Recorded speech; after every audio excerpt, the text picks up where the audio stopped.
Ralph, you see Yeah, up here? majority of this personnel and the other stuff being That's- operating is pretty self. Ralphie. Yep.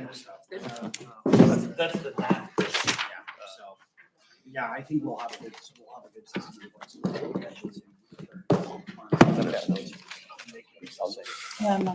Are we on? Yes, we are. So, welcome to the Oregon City Committee of the Whole meeting for December the 5th, 2022, and we will begin this meeting with the Pledge of Allegiance. Pledge allegiance to the flag of the United States of America and to the republic for which it stands, one nation, under God, indivisible, with liberty and justice for all. Thank you.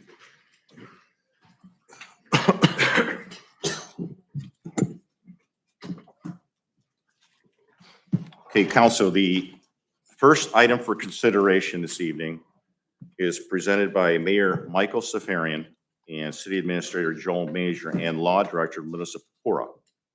It is item 180-2022, and I will defer to Mr. Major. Thank you, Council President. If approved, this will allow us, this ordinance will allow us to close on the property in hopes that the construction for the apartments would start in the spring of 2023. Right now, everything's scheduled, ready to go, just waiting on the approval of the CRA agreement, and that was part of the what has already been in the works. So hopefully we can close on this and then start to see the vertical construction in the town center. Thank you, Mr. Major. Ms. Purpura, anything to add? I have nothing further. Mr. Thank you, Ms. President. Purpura. Council, any questions or comments regarding item 180-2022? Hearing none, I'll seek a motion to submit item 180-2022 to next week's meeting agenda. Mr. President, Mr. I Davish. move to item 180-2022 to next week's agenda. Thank you, Mr. Davish. Second. Second by Ms. Pauloff. Thank you, Ms. Pauloff. Council, any objections? Hearing no objections, item 180-2022 will be added to next week's regular meeting agenda.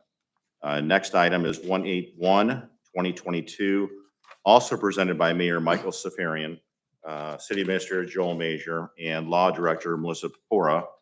And I'll submit this to Mr. Major. Thank you, Mr. President. Again, this is, I would consider this companion legislation, but this ordinance allows us to collect on the increased assessed property tax value on the parcel that's being sold.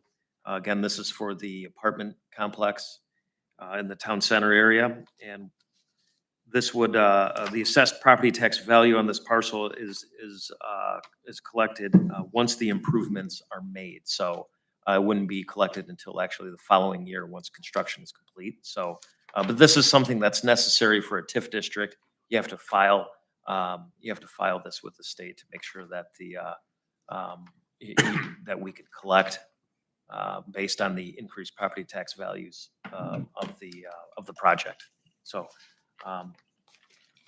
Melissa, anything else? Thank you, Mr. Major. I mean, we are a little bit ahead of the game on this. I think there's a certain point in time each year where you have to file this with the state, but we're ahead of the game. But we figured since we're doing this now, we can be ahead of the game, get it filed, so we don't have to worry about it later.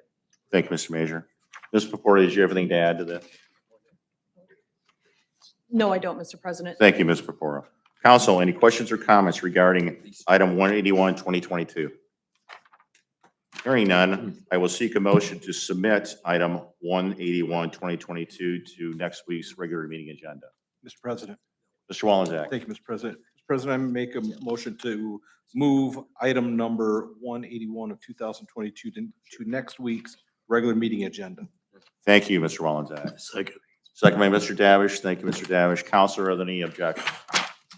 Hearing none, we will move item 181-2022 to next week's regular meeting agenda. Next item is presented by Mayor Michael Safarian and Acting Finance Director Nick Roman. Item 182-2022, and I will defer to Mr. Roman. Thank you, Mr. President. This ordinance is to authorize the installation of 9 LED light poles in the new Oregon Town Center Plat 1.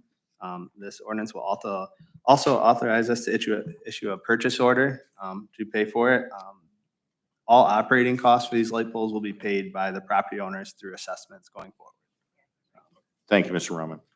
Council, any other questions or comments regarding item 182, 2022? Mr. President, Mr. Wallen's. I do have one question, and this is kind of something that you've really been carrying the torch on. The downcast lighting for street lights stuff, or is it just gonna be the normal lights that we have in all of our subdivisions? What is our thought on kind of moving more towards what Councilwoman Zale has asked? Actually, I was going to bring that up too. Thank you, Mr. Wallen's, because the acorn lights look to me like they're going to stick on top of the pole. I just think it's one of those things that if we're going to put up lights, and I was just going to ask you this, Mr. Roman, how much flexibility do we have in deciding what the lights will be other than LED or regular lights? How much do we have to say about the design in these plots or any new plots that go into Oregon and what we'd like to see? Maybe that's a zoning thing. Well, Mr. President, I can tell you this, it's only what's available through Toledo Edison for what they'll provide. So in this case, this doesn't include the main road. We will put in more aesthetically pleasing and our typical standard design that we've done through the city. But these would be the acorn style lights that are in most newer subdivisions, almost the same style. And there's only so many that's available through Edison, but it'd be very similar to that. No, they're shorter, they're not as, Yeah. and this is only for the residential area, by the way. There may be some choice that we have and what's interesting here is we're the developer, it's a capital cost. Yep. That we're paying we have the TIF that includes a lot of this. So yeah, I think we do have some say, but it's only what's available through Edison if we want to have Edison operate and maintain these lights. Okay. Well, with that being said, thank you, Mr. Roman, but with that being said, is it impossible for Edison to get other lights that we would like to have? They probably, because they don't want to store them because we'd be the only ones wanting them, but is it possible to kind of twist their arm a little bit to get what we want? Is that possible? Mr. Mayor? I was going to address that because I dealt with them before. There is a different different selections you have, or you can get other ones. There's different fees for the different type of lighting fixtures. Some being quite a bit more expensive than others. Just like when in a subdivision, the developer picks those, Right. and chooses the look versus the cost, because the cost, they still know will be tacked on to the Property sale. Property tax, it'll be assessed. So they know that that's something that they have to sell too when they're selling their lots, because it's a cost incorporated in somebody buying the lot and knowing what the costs are to be available. I think there's a decent amount of selections. If you want to select something, that's they don't currently have, you just might have to wait to get it, but Mr. President, they'll transfer whatever you want to a degree. Mr. Wallen's. thank you. I guess when we go to do the main corridor, the main boulevard down the Oregon Town Center and the residential apartment complex, we're going to try to match them a little bit. We don't want something so different that's Right. in the residential area that's on the main corridor. Yeah, I mean, and if I can, Mr. President, Mr. Walls, no matter what, it's gonna be LED, underground, conduit, and powering of the system. I think just the main road itself would be viewed just like all the other Navarre Avenue as we're improving it. All the decorative poles, we would use that same Gotcha. style, All right. but it'd be LED no matter what. And I do think the newer LED, and I think this is something we got to talk about citywide, is switching all our light fixtures to LED, because in the end, there's a cost savings. The question is, do you pay all that capital up front, or do you pay it over time? Do you do this through Edison, or do you do it through a sub consultant who then works out a deal with Edison on our behalf, and no matter what, it's an investment, but the return on that investment is quickly when it's LED. I think it's something we got to look at citywide. Mr. President? Well, when we. Thank you. Elaborate on something Go ahead. you said. Yeah, I was gonna say, Joel, you have to be aware of some of the programs that used to be available to cities and industry to convert where the government was fronting the monies for the conversions. Are there any of those projects still available? Yeah, where it's funded, like grant funded, not few and far between. And there were few and far between back then during Yes. the ARRA funding. But, days. but the projects was back- were funded based on the savings of your. Oh, yeah, Your you can- fixtures. Yeah, you can still do that. Actually, They we did can do that. participate in that. There's a way to pay for it through. Cost savings, you just the guarantee assessed- you, Right. yeah, you pay through- the same amount that you're paying. It's a voluntary assessment through our PACE district. Sorry, I didn't mean to. No, I appreciate that, because I know you would be aware of some of that stuff from your former Yeah, position. When I was in Toledo, I sat on the PACE district board, which now I'll be sitting on again. But yeah, these energy efficiency projects.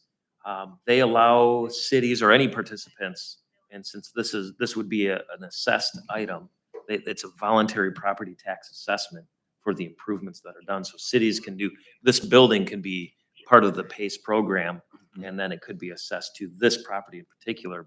But street lighting, I'll have to see if they do like a citywide assessment, and then it gets assessed like globally. But then the cost savings back then, the minimum cost savings, and this was really bad cost savings back then, but I think the price point for LED lights has come down quite a bit, considerably. But back then, it was like 7.5 year payback per light. Just around ballpark it. Understand. Even when I was in Napoleon, we did an LED light change out, and we did it ourselves in-house. It was a 4.5 year payback. So you just got to be able to match what light that is available from First Energy, because they do kind of dictate what lights go in, because they still have to maintain them and do all the replacements on them and everything else. But how long do they last, and is there going to be a payback? And make sure that the economics of it work, because they still go out. I mean, even if you put new ones in, they'll still go out. Some of them you'll be whatever, faulty, even though they say a 10-year life or whatever. Understand. It's let me look into that. At least, to Paul's point, doing a citywide conversion, and talk to whoever's running the PACE district now and see if we can do a citywide one. I know that doesn't answer any questions about this. No, it gives us a conversation piece to move forward, though. Yeah. Oh, yeah. Thank you. Thank you, Mr. Malinzak. Thank you, Mr. Mayor.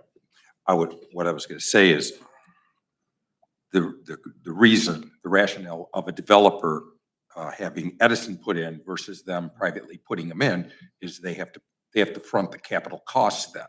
So it's not as easy as just converting, because we are still paying so much on the assessment, or the people who are paying it, to pay for the poles, fixtures, and the estimated cost of electricity. So it's a little bit of a complicated formula when you're going to switch the capital investment onto an already capital investment that they're paying on. So each one has so many years in, and each one may have a different factor rate. So Thank you. So for it giving could me be that done. information. yeah. Thank you. Thank you, Mr. Mayor. Yeah, this was, I always thought that, a little wish list for me, and I don't know if it ever happened, but if you've ever been to a dark sky community, it's really cool. I mean, the streets are lit, but the sky's dark, and it takes a period of time to do that. Like I said, the only thing we could probably do, I don't know if we can do this, when a developer comes in and wants to build a neighborhood, do we have any say on what we demand in that neighborhood? I mean, It's wise to have it, Mr. President, if you don't mind, it's wise, obviously, to have it at a road intersection or the main road of the subdivision out to the main road. I have mixed views on whether you need streetlight. I don't think you need them everywhere. Obviously, you have headlights and I don't everything either. else. I think you need them at the main intersections, and right, that's it. I agree. But I agree. But we do require them. We do, We in our do, subdivision, we yeah, We do require it. Thank you. And you said, if I remember before when we were incorporating that, fortunately, I go back that far. But there's stipulations we could put on, or restrictions that require minimum requirement that a developer would have to put in.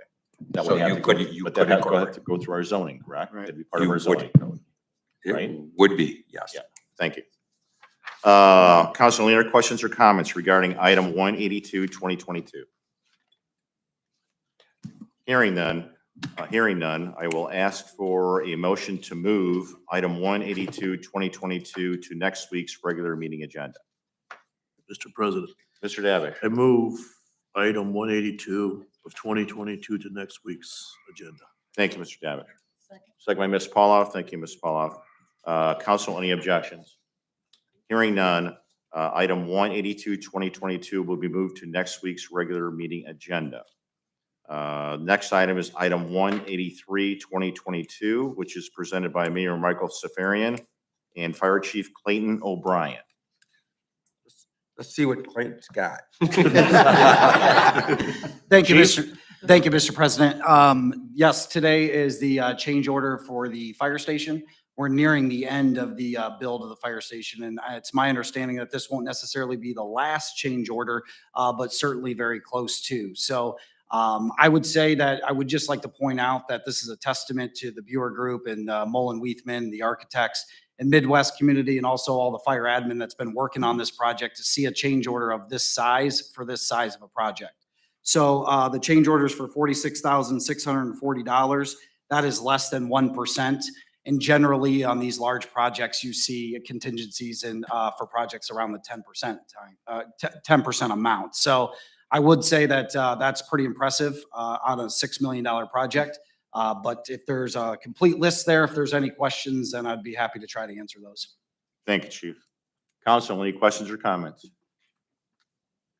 Hearing none, I will seek a motion to move item 183, 2022 to next week's meeting agenda.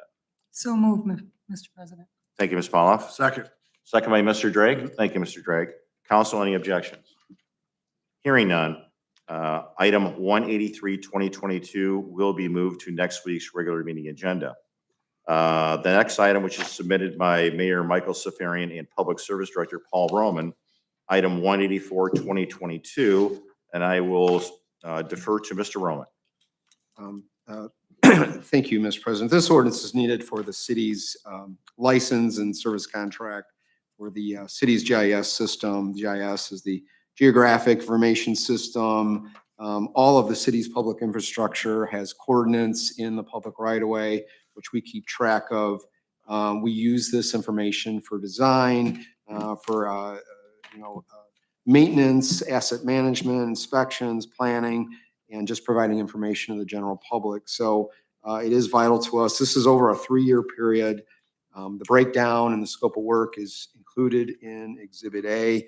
ESRI, or Environmental Systems Research Institute, is a state purchasing contract. So there is competitive bidding. I know it is probably the main system used by most cities. So, but our engineers use it every day. And we do a lot of in-house design with this data. So, happy to answer any questions. It was in our budget as well. Thank you, Mr. Roman. Council, any questions for Mr. Roman regarding 184, 2022? Hearing that, I'll seek a motion to move item 184, 2022 to next week's regular meeting agenda. Mr. President, Mr. I move Davish. item 184, 2022 to next week's agenda. Thank you, Mr. Davish. Second by Ms. Pauloff. Thank you, Ms. Pauloff. Council, any objections? Hearing none, item 184, 2022 will be moved to next week's meeting agenda. This includes our agenda for this meeting. Then we move to the mayor's report.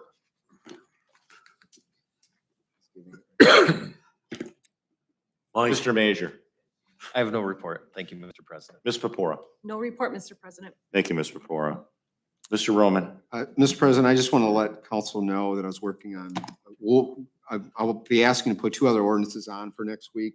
Yes. One is covering chemical purchases in 2022 that was beyond our purchasing limit. It really is just due to the inflation, and there was about 5 chemicals in that category, and we need an ordinance to cover that purchase. The other one is we have chemical bids coming in for 2023 this Thursday. And obviously we bid everything this time. The original ordinance were for the chemicals that were always below 25,000. And now those costs are well beyond that limit. So you do need an ordinance then. And if that's the case, that's why we put all our chemicals out for a bid. So hopefully we get decent prices. I don't feel real confident. I mean, obviously inflation is still high and I don't know if they're going to come down. But I'll explain more next week and I'll have background information for council for that. That's Thank you. it. Thank you. I did have a little conversation with Mr. Major today regarding that issue. Okay. Yeah, I'm sure we'll probably discuss it a lot more. Right. Mr. Drake. No report. Thank you, Mr. Drake. Mr. Wallenczak. Thank you, Mr. President. We did have a budget hearing. Mr. Roman was able to present his public service department budget to the council members. A lot of questions were answered, and I think his budget is in a good position right now. And moving forward, we need to schedule a meeting for next Monday, 6 p.m. in the council conference room. And I believe next week it'll be police and fire. So we'll discuss the police and fire budgets next week, 6 o'clock in our conference room. That'll be it. Thank you. Thank you, Mr. Wallenczak. Mr. Davish. No report. Thank you, Mr. Davish. Ms. Paula. Thank you, Mr. President. Nothing from my standing committee, but we had a great kickoff for the holiday season this weekend. A lot going on in Oregon. Historical Society had a great, really great turnout for their activities. We had a lot of people coming in for the tree lighting. It really went over well. We had a great crowd. So, yeah, and that's the end of my report. Thank you, Ms. Paula. And I have nothing for my standing committee. We do, however, have one person signed in to speak before council this evening. Ms. Ackerman, would you please come up the podium, state your name and address for the record, please? Beth Ackerman, 931 Bury Road. I'll make this quick. Because of the upcoming zoning meeting about the industrial change, I just wanted to just make sure as a matter of record, there are 7 acres of wooded wetland on that.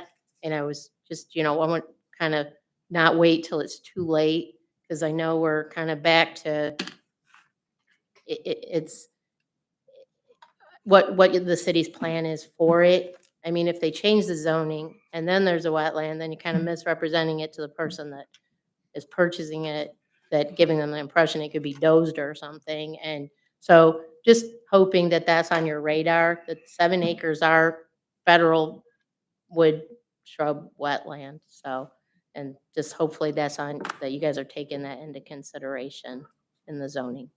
Thank you. Thank you, Ms. Ackerman. With nobody else ready to speak, I'll seek a motion to adjourn. Thank you, Mr. Davish. Second. Second by Ms. Paula. Council, any objections? Meeting is adjourned.